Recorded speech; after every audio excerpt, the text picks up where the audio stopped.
chatting to some of the people here, and I do have reason to believe that you're not lying to me, that you haven't seen box plots anymore, okay? Before. They should have been done in year 8 and year 9, but as always, I said, I'm not going to say you should know this and not actually bother to teach you. I'm going to teach you my way anyway, okay? Because I think it's the better way. Once again, there's a reason why I taught you about the 5-number summary, even though that's not in your textbook. Because a box plot is a kind of graph. You may have heard of it before. It's called a box and whisker plot. A box plot is literally a picture of the 5-number summary. Because if you look at it here, and so I'll give you I'll do a timer on my phone for 5 minutes to get everything that you need here. A box plot looked like this. You have an x-axis. The x-axis needs to fit your min and max data values. The median line is in the middle of this situation, is kind of longer. The min and max lines are shorter vertical lines placed at the min and max on the x-axis. Q1 and Q3 are here and here. They form the edges of the rectangle. The box in the middle connects the Q1 and Q3 lines, and the whiskers connect Q1 and Q3 to the max and the min. So those are the whiskers, the box, median, max, min, etc. Can you get that down? I'll start a timer now. 5 minutes. If you finish early, just shut your mouth other than normal bodily functions like that.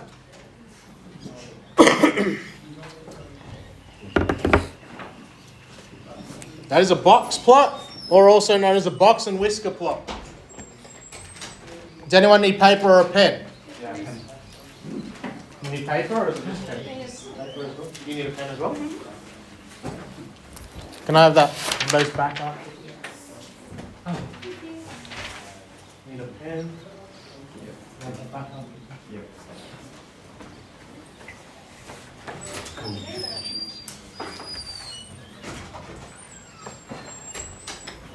It's been 30 seconds.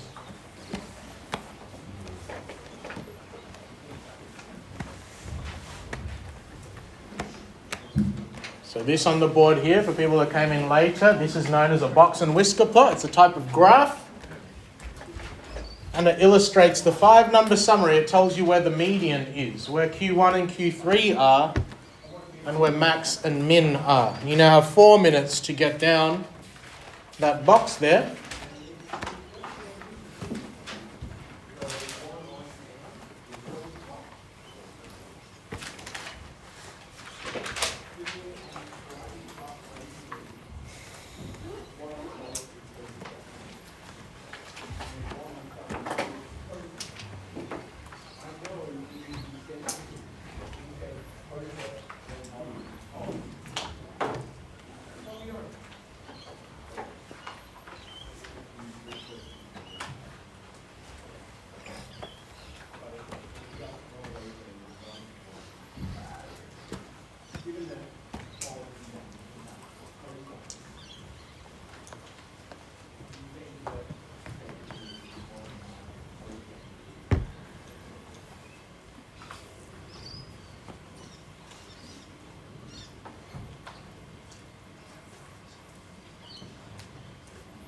Three minutes.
One thing to remember about this is the whole graph represents all of the data. All of the data is 100% of the data. If I've got a line representing the middle of the data, how much of the data would lay from the median down? What percentage? If I stood in the middle of this room, how much of the room would be on one side of me? 50%. The other side would be 50%. So this, from median down, is 50% of the data. That is 50% of the data. And if I found the middle of the bottom half, each section of the box and whisker plot represents 25%. Each one of these little sections is a quarter of all the data that I have. Keep that in mind because there's questions relating to that. You've got 1 minute. You can catch that up after if you're a bit late or a little slower at writing. After.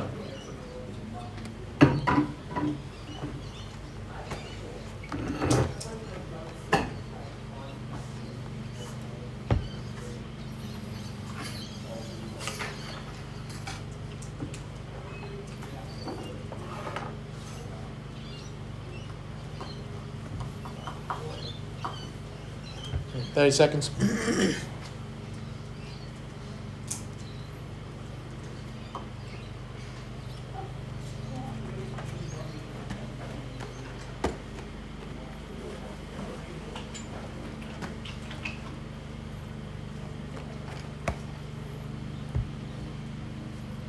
Okay, I'll move. If you need to go back up to that, wait until the video's done, and then I'll scroll it up to there while everyone's working on the practice. That's not all you need to know about box plots. This covers drawing them, but you need to be able to interpret their shape. So we've spoken about data being positively skewed. If I remind you from lesson 2, if I had a graph that had bars where there was more data on the low end, that was positively skewed. If I had more data on the high end, so the bars went up on the right hand side, that would be negatively skewed. We can see that from box plots too. If a box plot is the same on either side, what do I call something that's the same on either side? Symmetrical. But on the box plot, if it's sort of mushed up on the left side, on the low end, that's positively skewed, just like this graph would have been. There's more data on that bar graph on the left side. There's more data on the left side of that box plot, positively skewed. Sections are compressed on the low end, and then the opposite is the case. If it's compressed on the high end, we call it negatively skewed. Can you please, I'll scroll enough so that people can get this section, and then you can also start getting the example. If I'm trying to find the median of anything, do I need the numbers in order, or can I do it when they're sort of all over the place? So I'm going to start ordering these while you're getting this. I think the smallest is 2.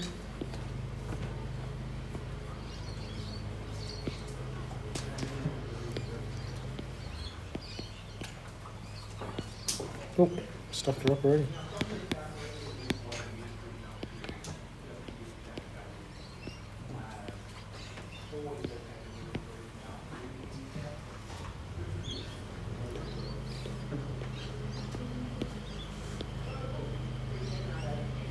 One, two, three.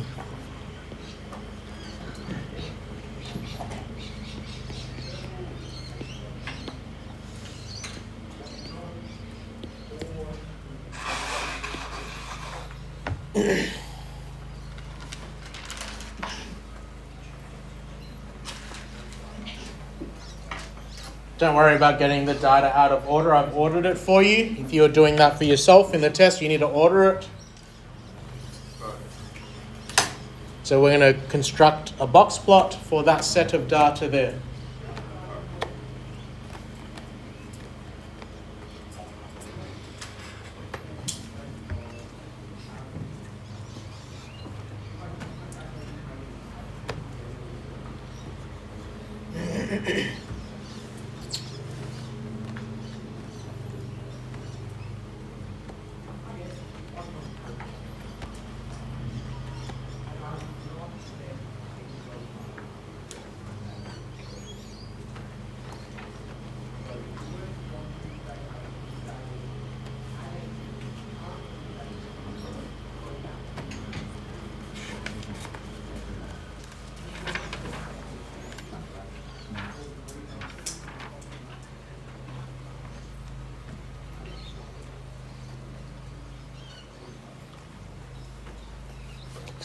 You weren't here, but I don't know if you've heard of the 5-number summary before. Does that ring a bell? So the 5-number summary is a set of 5 numbers that give you information about the data set. Can someone remind me what the first number in the 5-number summary was? It started with an M. Min. What is the min? Do I need a formula to tell Mr. Twazan what the minimum or the smallest number is in that data set? No, you just freaking look. So the minimum is 2. You can circle it if you want. What was on the opposite side of the minimum in the 5-number summary? What's the max? So max, I don't need a formula to tell you that the biggest number is 9. So we have 2 elements of the 5-number summary right now. Why do I need to find the 5-number summary, Mr. Twazan? I thought this lesson was about drawing a box plot. Why? Because a box plot is a drawing of a 5-number summary. Median. Can someone remind me? What's the formula for finding the position of the median? Median is equal to the median position is n plus 1 over 2, th position. How many numbers do we have here? Let me count. 1, 2, 3, 4, 5, 6, 7, 8, 9, 10, 11, 12, 13, 14, 15, 16. There's 17 numbers. So it's going to be 17 plus 1 over 2th position, 18 over 2th position, 9th position. The 9th number is going to be the median of this data. 1, 2, 3, 4, 5, 6, 7, 8, 9. So the second 6 is the median. So med is 6. We have 3 numbers out of the 5-number summary. What are the last 2? They weren't an M anymore. What letter were they? Q. Q. I need to find Q1 and I need to find Q3. What are they? Q1 is the median of the bottom half of the data. The bottom half of the data is from 2 up to this 6. It excludes the 6 in the middle. So how many numbers do I have here? 1, 2, 3, 4, 5, 6, 7, 8. 8 plus 1 is 9. 9 divided by 2 is 4.5. So Q1 is going to be between 4 and 5. What is the average of 4 and 4? 4 plus 4 is 8. Divided by 2 is still 4. So Q1 is going to be 4. The median of the top half is going to be in the same place. 4.5th position. So Q3 is going to be between 7 and 7. What is the average of 7 and 7? 7. Q3 is 7. We have the 5-number summary now demonstrated for our student here. 5 numbers that represent the smallest number in the data, the median, the highest number in the data, and then the median of the bottom half, median of the top half.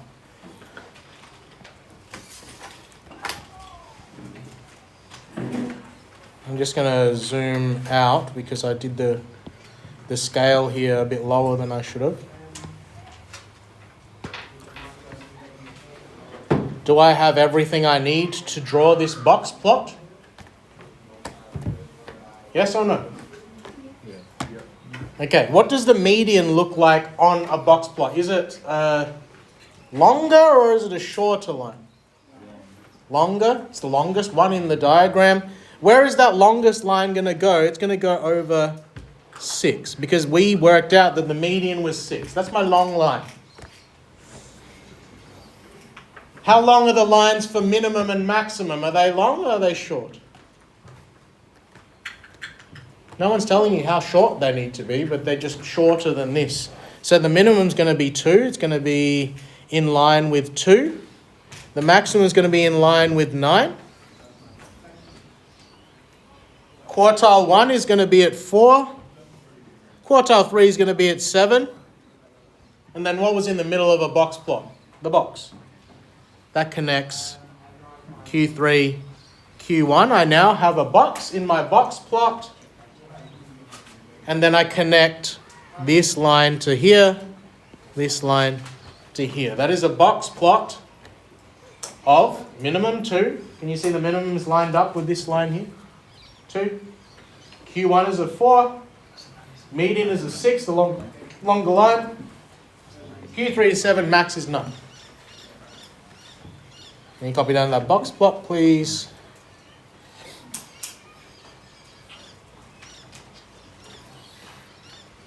See range.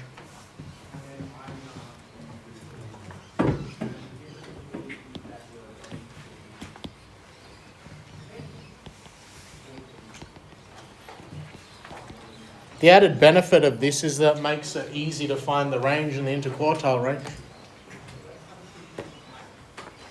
The range is the biggest number. Take the smallest. What is the biggest number in the data? 9. What is the smallest number in the data? So what's the range going to be? 7. The interquartile range goes from 7 to 4. What's the difference between those? 3. Then lastly, so I can finally shut up and shut my mouth, comment on the shape of the data set. Is this symmetrical? No. Where is it mushed up? On the left or on the right? Oh, yeah. Yes, I agree. This box is kind of long here. What do we say about the box here? It's kind of shortened. So it's mushed up on the right. So what would that be? Positively skewed or negatively skewed? Take it. Good. Negatively skewed.